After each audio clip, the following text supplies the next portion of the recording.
Hi guys, and welcome back to World of Tanks, and we're back with another random destruction. And in the first couple of replays we're sharing the love, and sorry if this is a bit of a spoiler, but that's with a couple of Confederate medals. And in none of the three replays that I've got for you tonight am I top tier. I'm all middle tier, I think. So yeah, not too bad. Anyway, we're in the Conqueror tier 10 match, Conqueror Knight, and it's an encounter battle. A quick rundown of the Conqueror's stats. I really quite like this. It makes a good support tank. If it had a bit better, I mean, it makes a good ridgeline fighter. It's not got bad gun depression. It does 34 kilometers an hour, 26 degrees on the hull traverse, 34 on the turret, 400 meter view range. Now, the gun is 120 millimeter when you get it fully upgraded, with 259 mil of pen and 400 damage, 5.7 rounds a minute. It's got good accuracy at 0.33 and a great aiming time at 1.9 seconds. 130 mil of armour on the front of the hull, 51 on the sides, which is very poor. You have to be very careful side scraping in this. 38 on the rear. The turret front, however, is very tough at 254 millimeters and it's very well sloped as well. The side is a different story at 89 and the rear is 70. Now, you do have to be careful, especially with your lower front plate in this, because on the left-hand side of the tank, as we're looking at it now, at the front is where the ammo rack is, or is where one of the ammo racks is. Yeah, where one of the ammo racks are. That's better. Proper English. So, yeah, you do have to be very careful of that, but if you can work a ridgeline, improve the angle of your upper hull, you can bounce quite a few shots, and your turret will bounce them, well, more or less all day long. It's a very good turret front. So I'm pushing down the western side of Prokhorovka, and I was being a bit cagey at first because I was expecting a lot more resistance. In fact, I was expecting any resistance, but apart from that guy that we put a few shots in at the beginning, or a shot into at the beginning, there is nobody, which is unusual. I mean, obviously I know that the cap is on the other side of the map, but you would have thought that there'd be something or a bit more than one IS-7 to stop us flanking around this way. There usually is. And that's what I was thinking. I was, you know, a bit nervous, thinking, am I just walking into a trap here? So I'm going to use these depressions. Keep an eye on the IS-7, see if anything else pops up, which it hasn't. So I'm going to push on over to the next one and try and use the ridge coming up out of it to get some shots in at the IS-7 and anything else that might pop up, because from a little bit further across I should be able to shoot at the stuff on the hill if that gets spotted. Alright, there's a T-110E5 popped up, managed to get a shot into his side on the move. Didn't want to stay out in the open and get hit. Now, this is what I mean with the gun depression. It's good. It could do with being slightly better. I think I have to reposition on this incline to try and get my gun down without exposing too much of my hull. But now there's all the guys on the hill. And through the front of the Yag Tiger, I think that was a lucky shot on his lower plate. I've got the side of a Conqueror's turret. Like I say, the front's very tough, the side not so much. Now I'm going to have to be careful of exposing my flank, possibly. No, it looks like they're all the other side of the railway. Now we've got a motherland up there. Oh, T-110E3. Again, very, very strong from the front, but the sides are quite weak. In fact, that's the same story with a lot of the tier 10, well, I say a lot, most of the tier 10, like the T-110E5, the T-110E4, the T-110E3, are all quite tough targets from the front, but if you can get the side or the rear of them, they are quite soft. Right, as you can see, I'm bouncing a lot of shots, although that one went through, and I think I've exposed a bit too much of my hull there. So I'm going to back off a bit. Yeah, he's higher up, so he's got a better angle down.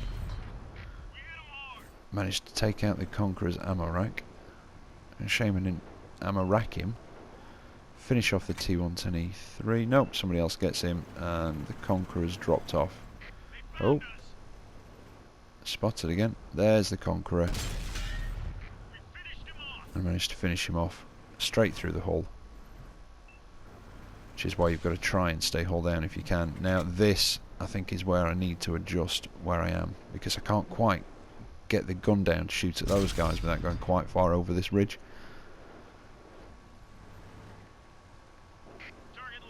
And I really don't want to be doing that, no.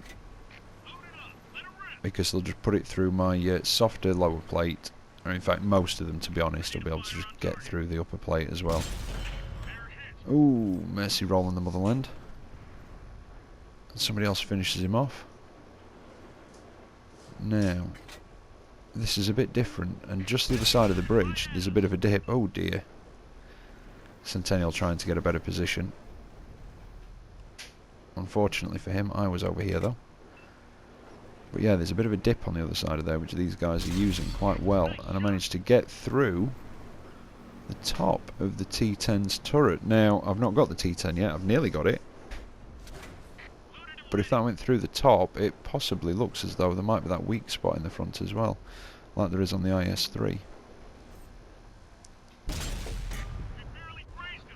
Right, this has gone very much in our favour. 11-2 to us, so they've got 3 of them left. See if I can get through the side of that IS-7, and I can.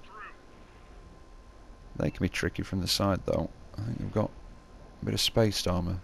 Again, like a lot of the sort of Soviets. Oh, and that gets eaten by his tracks, and somebody else finishes him off. And that's somebody else done with. So we've got one guy left to deal with, and it's the T110E5. And oh, he just moved. How dare he? Doesn't he know he should sit still so I can kill him, the bounder? And I get one in the back of his turret and finish him off anyway. So it's not too savage. And there you go, not a bad round.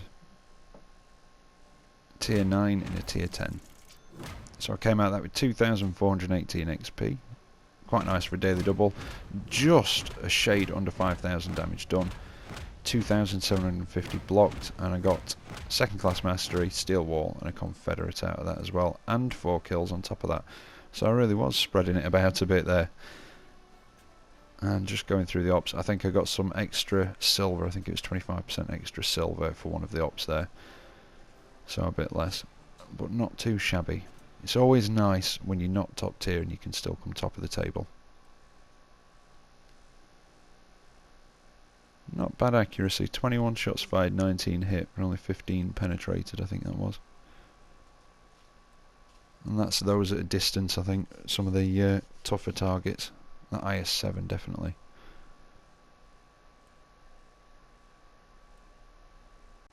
But anyway, you might see a few more of the Conqueror over the next week or so as I'm grinding it out. I've decided to just make a, not a push in it as such, but a bit more of an effort, do a bit more than just the daily double, because I want to get to the FV215B. Anyway, now, second match, Mines, Team Destruction, and it's a tier 8 match, and I'm in the tier 7 heavy, the T29. I'm going after my second mark of excellence. Now, the T29, very strong turret front at 279mm, not so much on the hull at 102, but it's got a 105mm gun with 198mm of pen and 320 damage, I think it is. Yeah, it is 320 damage, 5.26 rounds a minute, not particularly accurate though, 0.42. It's not got the best traverse speeds at 25 and 26, and that's for the hull and the turret. And the side of the hull is 76 and the rear is 51. And the turret side's 127 and the rear is 102. But I do like the T29. It's very, very strong tank hull down. The only real weakness on the turret is the commander's hatch, which is small, it's sloped, and it's towards the back of the turret, so when you're using ridge lines it's very hard to hit. In fact, even when you're not, it's incredibly difficult to hit. And even out in the open, when you're top tier, if you angle it properly, you can bounce shots off your hull anyway, especially at medium to long range. I just bounced a shot off my hull from that hammer up there.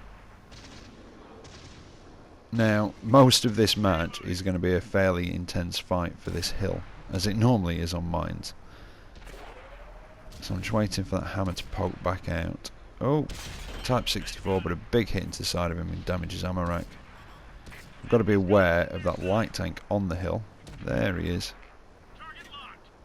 Mr. Leopard. Oh, goodbye, Mr. Leopard.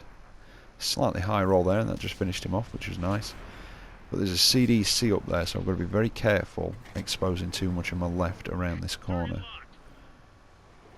That's why I'm putting the shots in from back here for now. Get another one on the hammer.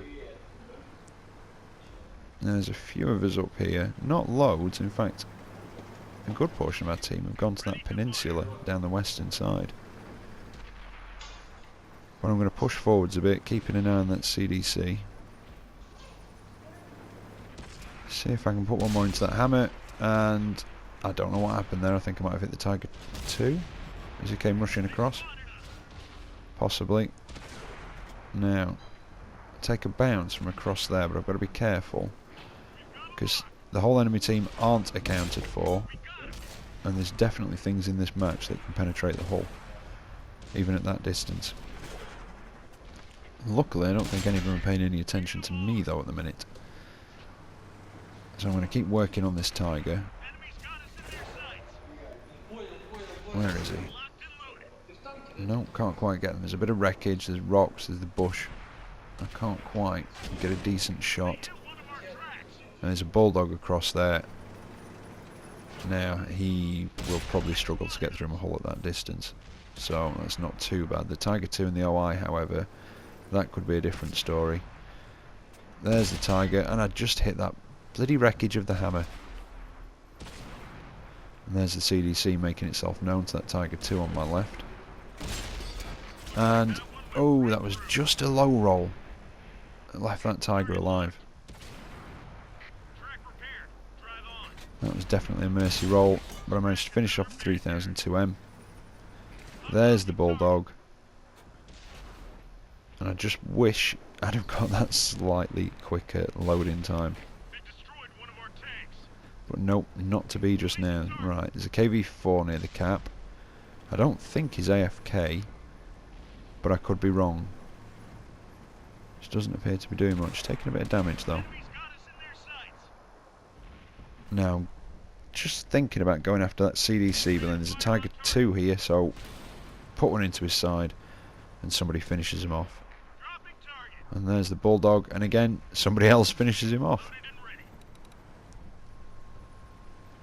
Right, the CDC was up here, and we don't want to have him at our back.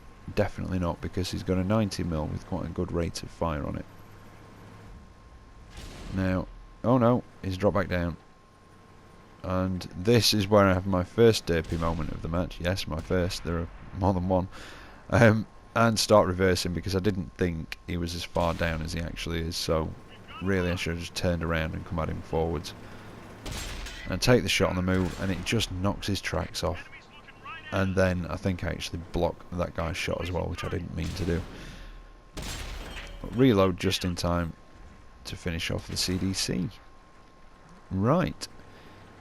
Another quite strongly in our favour match. It scores a 12-3 in our favour.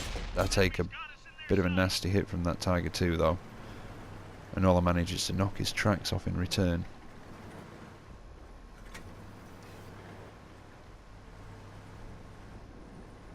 Let's see if I can just position myself and hide my hull behind this rock.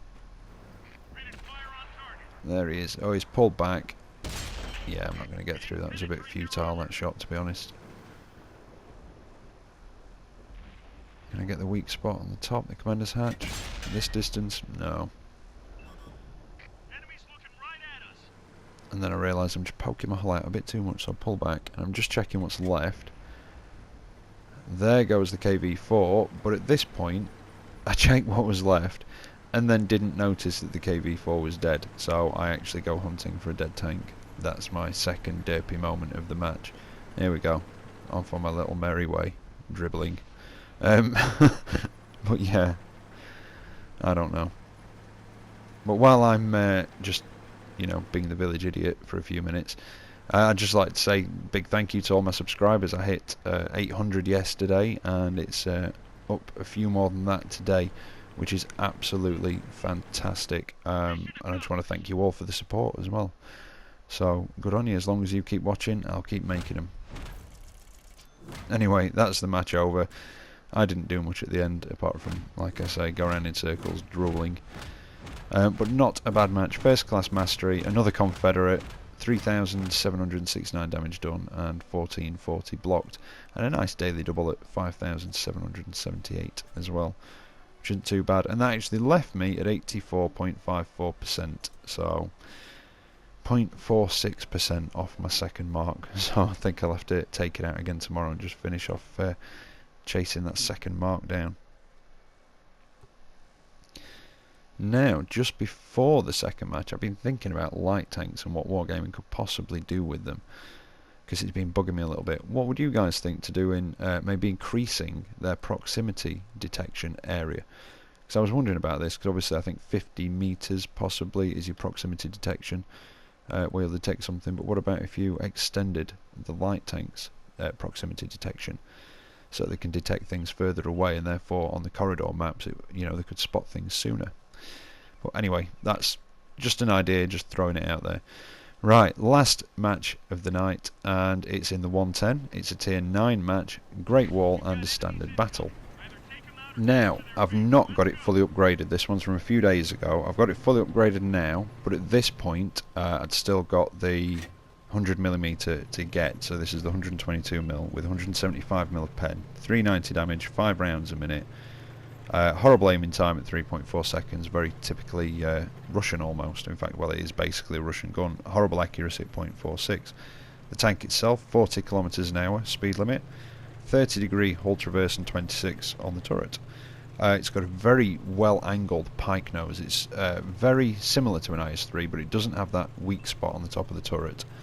But the turret front is slightly weaker in physical thickness.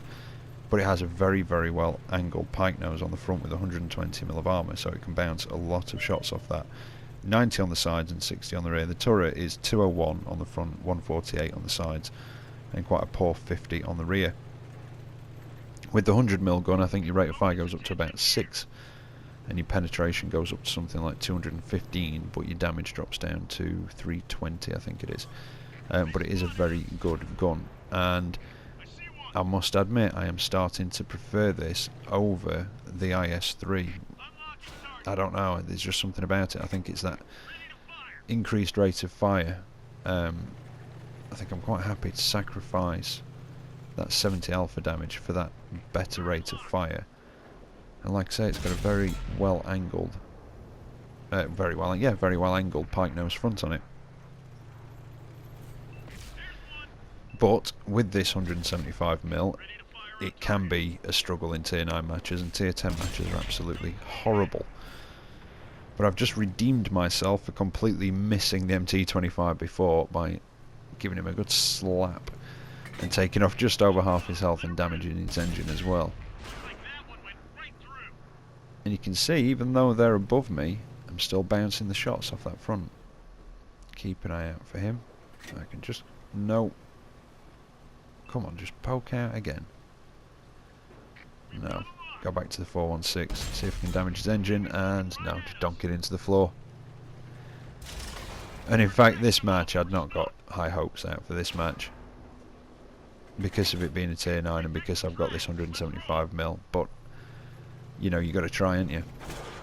And at the beginning I was getting a bit frustrated because I wasn't letting it aim, I kept missing, and then when I don't, you know, and then sometimes even when I let it fully aim, it'd miss, and then I do things like that where I don't fully aim and it slaps his engine. Now, the FCM50T has been a bit of a pain, to be honest. I couldn't quite get a shot to connect and penetrate. You know, they went slightly wide or it just bounced. But I went back to the 416, and that again was a low roll. 390 is the average on this, and I think that was something like 340 something, did I see?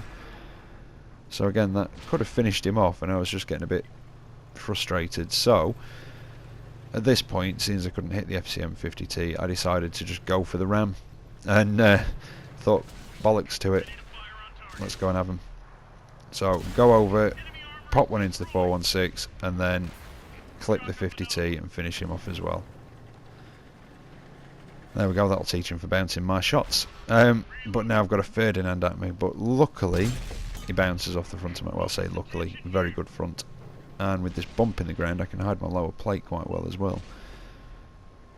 But 175mm can struggle to get through the front of a Ferdinand, but not when he gives me his side like that.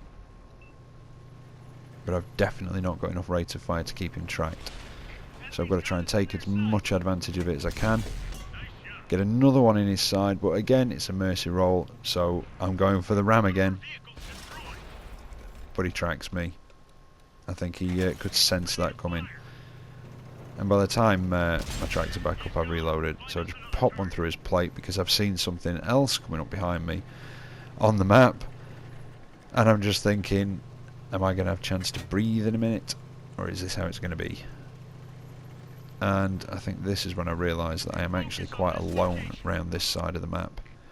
And I've now got an M103 facing me down, which is not, which is not so much fun on itself, but he takes a good hit from a friendly RT, good lad.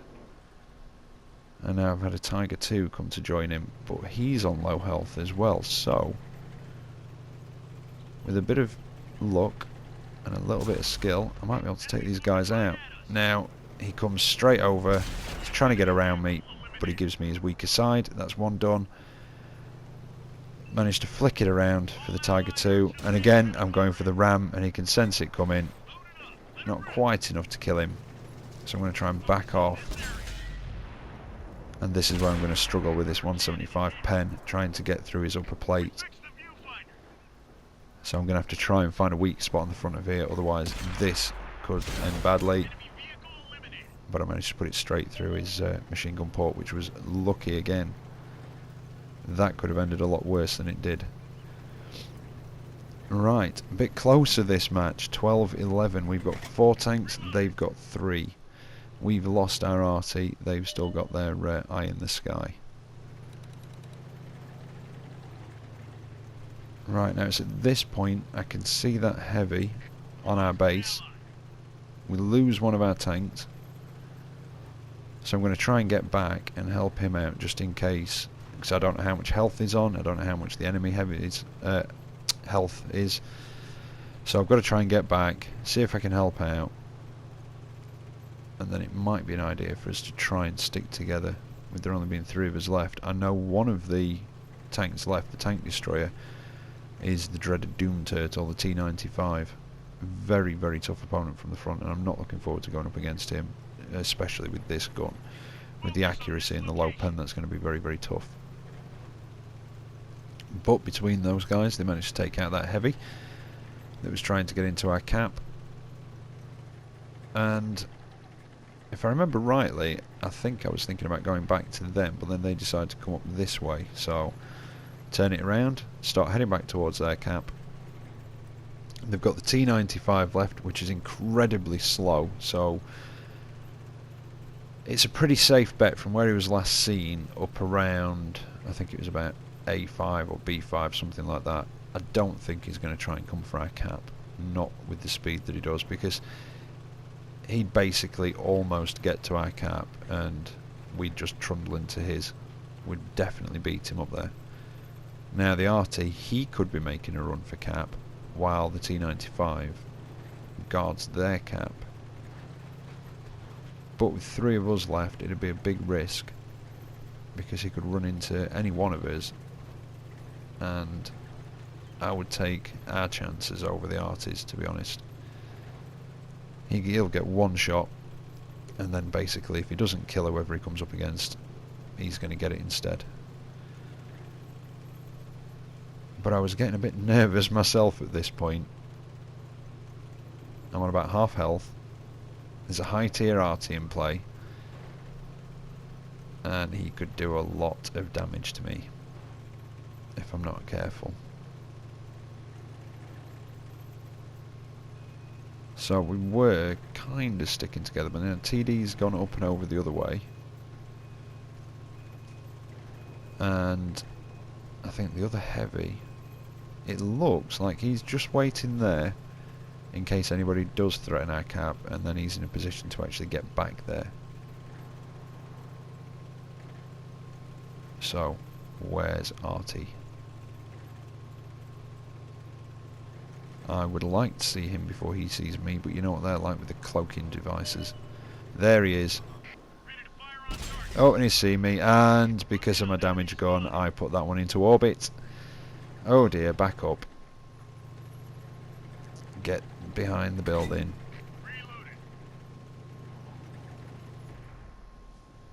Now, our friendly tank destroyer has managed to put a shot in him and distract him. Can I finish him off? Oh, he was just about to start looking at me again, but I managed to hit him that time. And that's him done with. And now we've just got the dreaded Doom Turtle to deal with. Now, if the friendly TD can keep him distracted, I could definitely put shots through his side or his rear. But if he decides to face me instead, and that was a stupid mistake of mine knocking that building down, I must admit, I wasn't driving very well then. But if he's looking at me, then I'm going to be in trouble, and he's looking at me. He wasn't, but I messed about a bit too long. Luckily that bounced though. That was a surprise. And that was a bigger surprise. Horrible accuracy to begin with, a damaged gun, and no Starling to guard my shells because this is Chinese, but it still managed to go in, so that was very lucky. Will lightning strike twice? Come on. Nope. No. Not for me. But he is bouncing off my upper hull, and that does kind of lull me into a false sense of security. Ah, that was a surprise though. Alright, third time's a charm. That was a lucky miss. And no, that can't have been me. Tank destroyer must have put one into his side. Yeah, he is. No, just not happening now. I think 2 is all I'm going to get, and that one was very well aimed, and that was a very lucky mercy roll for me. So yeah, he was bouncing, but then he must have found a weak spot. But there you go, 3 clips where I've done well. I think I did quite well, where I wasn't top tier. So they do happen, not very often, but 6,700 blocked. Got my ace tanker out of it, top gun, a steel wall, 3,500 damage done, and just under 2,500 assisted. Although I did get 1,000 extra damage for the op, but still that would have taken it down to 6,000. Well, no, it wouldn't. It would have taken it off the before it doubled. But anyway, me getting confused. 2,086 base XP, which is not too shabby for a tier 8 in a tier 9 match, especially with not a fully upgraded one. So I hope I've entertained you tonight. I hope you've enjoyed what you've seen, and as always, take care out there, and I will catch you next time. See you later.